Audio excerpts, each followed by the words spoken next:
Hello friends, आज हम start करने जा रहे हैं क्षितिज के काव्य खंड का पहला पाठ सूरदास के पद। सूरदास जी का जन्म 1478 में माना जाता है। इनके जन्म की दो अलग अलग मान्यताएं हैं। कुछ लोग इनका जन्म मथुरा के निकट रुनुक्ता क्षेत्र में मानते हैं तो दूसरे लोग इनका जन्म दिल्ली के पास सीही मानते हैं।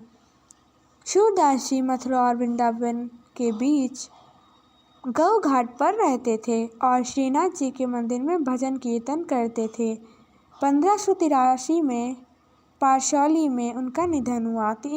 इनके प्रमुख ग्रंथ थे सूरसागर, साहित्य लहरी और सूरसारावली, जिसमें से सूरसागर अत्यंत लोकप्रिय रहा। सूरदास जी अपने कविताओं में ब्रज भाषा का प्रयोग करते थे। सूरदास जी बचपन से देख नहीं सकते थे, परंतु इनके पास भक्ति का जो नेत्र था उससे वे अपने आराध्य अर्थात श्री कृष्ण का चिंतन किया करते थे। तो आइए शुरू करते हैं सूरदास जी के पदों को। सूरदास जी के पदों को पढ़ने से पहले हम ये जानते हैं कि यह प्रसंग किस समय का है। जैसा कि हमने अभी बताया कि सूरसागर प्रमुख ग्रंथ था और ये लोगों में बहुत ज़्यादा लोकप्रिय था। तो जो ये 4 पद हैं, ये 4 पद सूरसागर के भ्रमर गीत से ही लिए गए हैं। यह प्रसंग उस समय का है जब श्री कृष्ण मथुरा चले जाते हैं और वे वहाँ का राज्य संभालते हैं। उनके चिंतन में गोपियाँ और सभी ग्वाल बाल, उनके माता पिता बहुत ही चिंतित रहते हैं, परंतु कृष्ण तो मथुरा में थे तो वो नहीं आए। और कृष्ण ने जब देखा कि किस प्रकार गोपियाँ और सभी बाल ग्वाल और उनके माता पिता चिंतित हैं, तो उन्होंने अपने परम मित्र उद्धव द्वारा योग का संदेश दिया। उन्होंने उद्धव के द्वारा योग का संदेश गोपियों के लिए भिजवाया और इसमें श्री कृष्ण यह भी बताना चाहते थे उद्धव को कि ज्ञान से बड़ा भी कुछ होता है और वह होता है प्रेम। अर्थात उद्धव को यह बहुत उनको घमंड था कि ज्ञान ही सब कुछ होता है, परंतु जब श्री कृष्ण ने उन्हें भेजा गोपियों के पास और जब गोपियों ने उनसे तर्क किया और वो उसमें जीत गईं, तब उद्धव ने यह स्वीकार किया कि हाँ, ज्ञान से भी बड़ा कोई चीज़ होता है और वो होता है प्रेम। तो यह प्रसंग यही है। हम सभी जानते हैं कि गोपियाँ कृष्ण से अत्यधिक प्रेम करती थी और जब गोपियाँ और उद्धव के बीच संवाद चल रहा था तो वहाँ पे एक भंवरा आ जाता है और वह भंवरा उन दोनों के बीच एक माध्यम बन जाता है, जिसके द्वारा गोपियाँ उद्धव पर व्यंग बाण छोड़ती हैं। तो आइए पहले पद से स्टार्ट करते हैं।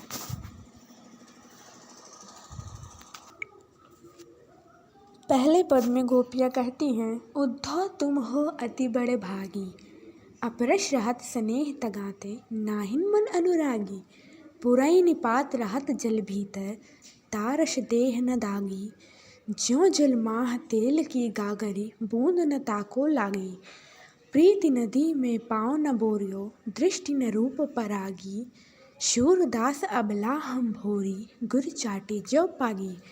अर्थात यहाँ पे गोपियाँ इस पद में व्यंग करती हैं उद्धव पर। अब आइए देखते हैं क्या व्यंग है। उद्धव तुम हो अति बड़भागी। अति का अर्थ होता है बहुत, बड़भागी का अर्थ होता है भाग्यशाली। अर्थात यहाँ पे गोपियाँ कहती हैं उद्धव से, हे उद्धव, तुम तो बहुत ही भाग्यशाली हो, तुम तो बहुत भाग्यशाली हो। अपरस रहत स्नेह तगाते, नाहिन मन अनुरागी। अर्थात अपरस का अर्थ होता है अछूता, रहत रहना, स्नेह, तगाते धागा, नाहिन नहीं, मन का अर्थ होता है मन, अनुरागी का अर्थ होता है प्रेमी। अर्थात तुम कृष्ण के साथ रहते थे, परंतु तुम्हारा मन उनके प्रेम रूपी बंधन से नहीं बन सका, ना ही तुम्हारा मन उनके प्रेम में अनुरक्त हुआ। तुम्हारा मन उनका प्रेमी नहीं हुआ। पुरैन पात रहत जल भीतर, तार देह न दागी। पुरैन पात का अर्थ होता है कमल का पत्ता। जिस प्रकार कमल का पत्ता जल के भीतर रहता है, परंतु उस पत्ते पर जल की एक भी बूंद नहीं टिक पाती, ठीक उसी प्रकार तुम कृष्ण के साथ रहते थे, परंतु तुम्हारा मन कृष्ण के प्रेम में अनुरक्त नहीं हुआ। तुम उनके प्रेम रूपी बंधन से नहीं बन सके।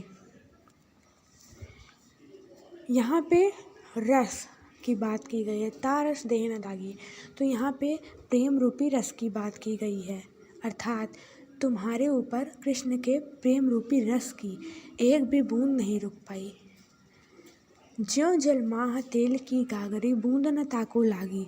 जिस प्रकार तेल की गगरी अगर हम पानी में रख दें तो उस पर तेल की बूंद पानी की बूंद नहीं लग पाती है, क्योंकि उस पर तेल होता है, उसी के कारण पानी की बूंद नहीं लग पाती। उसी प्रकार वे गोपियाँ जो हैं उद्धव को उलाहने देती हैं कि तुम कृष्ण के साथ रहते थे, उनके साथ रहते थे, परंतु तुम्हारा मन उनके प्रेम में अनुरक्त ही नहीं हुआ। प्रीति नदी में पाँव न बोरियो, दृष्टि न रूप परागी।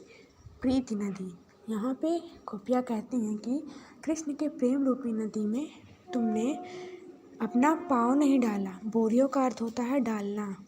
दृष्टि न रूप परागी, और ना ही तुम उनके रूप पर परागी अर्थात मुग्ध हुए, ना ही तुम उनके रूप पर मुग्ध हुए, और ना ही तुमने अभी तक उनके प्रेम रूपी जल में अपना पाँव डाला। सूरदास अबला हम बोरी, गुड़ चाटी जो पागी।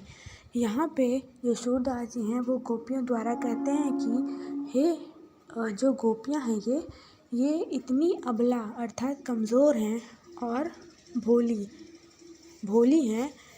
जिस प्रकार गुड़ से चींटी लिपटी रहती है, उसी प्रकार गोपियाँ भी श्री कृष्ण के प्रेम से लिपटी हैं। और जिस प्रकार चींटी अपने प्राण त्याग देती है परंतु उस गुड़ को छोड़ना नहीं चाहती, उसी प्रकार गोपियाँ भी अपने प्राण त्याग देंगी परंतु कृष्ण के प्रेम को नहीं छोड़ना चाहती। अर्थात इस पद में यही बताया गया है कि किस प्रकार गोपियाँ जो है वो उद्धव पर व्यंग कहती हैं और उन्हें भाग्यशाली भी कहती हैं। भाग्यशाली इसलिए कह रही हैं क्योंकि गोपियाँ कृष्ण से दूर रहती हैं, तो इससे क्या होता है कि जो उन्हें दुख सहन करना पड़ा वह उद्धव को नहीं करना पड़ा, क्योंकि उनका मन जो था वो कृष्ण के प्रेम में अनुरक्त ही नहीं हुआ। और अगर दूसरी तरफ हम देखें तो इसका अर्थ यह भी हुआ कि जो गोपियाँ हैं वे कहती हैं कि जो उद्धव हैं वो उनका मन कृष्ण के प्रेम में अनुरक्त ही नहीं हुआ, और ये हमें बता रहे हैं कि हम कृष्ण के प्रेम को छोड़कर योग के मार्ग पर चलें, अर्थात योग का जो मार्ग है उसे अपना लें। तो यहाँ पे एक तरह से व्यंग की हैं गोपियाँ। अब हम यहाँ पे चित्र में देख सकते हैं कि किस प्रकार यहाँ पे भंवरा आ जाता है, और ये भंवरे के माध्यम से गोपियाँ उद्धव से अपनी बातों को कहती हैं। ठीक है, तो आज के लिए इतना ही, एंड हम मिलते हैं नेक्स्ट वीडियो में हम दूसरे पद को देखेंगे। तब तक के लिए थैंक यू सो मच।